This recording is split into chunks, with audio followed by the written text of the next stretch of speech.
everybody, welcome back to StabilityWOD. So I realized after publishing my video yesterday that I totally gypped you guys.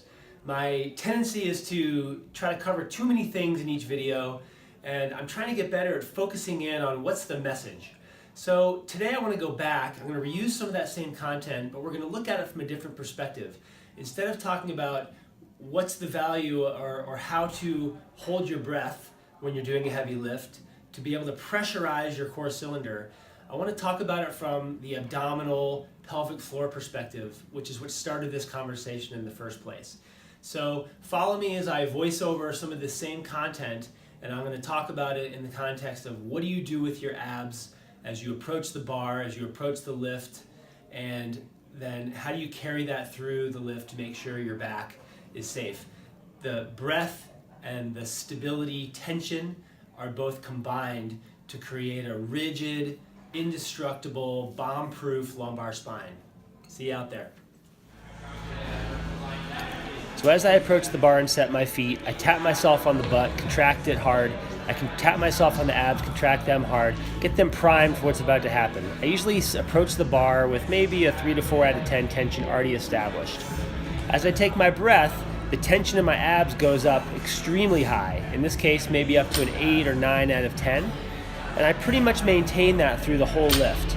Even when I exhale and reset, the breath is very small because I've drawn my abs in and my pelvic floor up so hard that there's not a lot of space to fill with air. I don't let that tension go until I stop. So each time I approach a lift, there's a lot to think about. But I always start by contracting my pelvic floor, checking in with my abs and my glutes to make sure they're ready for what's about to happen. I approach the bar with a 3 to 4 out of 10 tension in my abs. I set my position, and right before I take my breath, I fire my abs as hard as I can. In this case, 8 to 9 out of 10 tension. I take my breath so that my core cylinder is rigid, and I maintain that tension as high as I can through the whole entire lift. I would always err on more tension than less. Rules are the same for almost any lift. As I approach an overhead squat, before I pop the bar off my shoulders, I already have my pelvic floor, my abs engaged at a certain level. I fire them really hard before I take my breath in and start my squat, but I maintain some tension even when I exhale. Bring the tension back up high before I start each lift.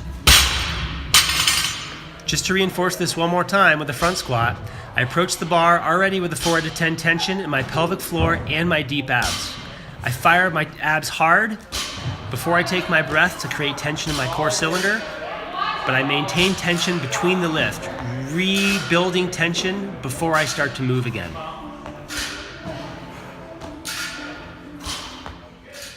So while talking about the breath hold part of the heavy lift yesterday felt super important, the big message that I want you to leave with is that setting your abdominals in the right way takes a lot of intention, especially at first, and the 0 to 10 scale is really helpful for you to decide not only how much tension to produce, but also to gain awareness and to build habit into some of your movements.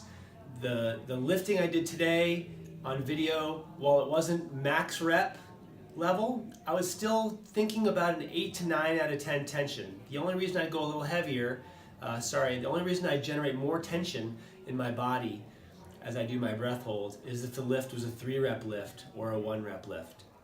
So I'm going to reinforce this stuff takes a lot of practice, it takes a lot of intention, and you'll only get better at it the more you work at it. If you like what you saw today, please share with your friends. Please take a second to subscribe, and I'll look forward to seeing you tomorrow where we're going to be doing some running.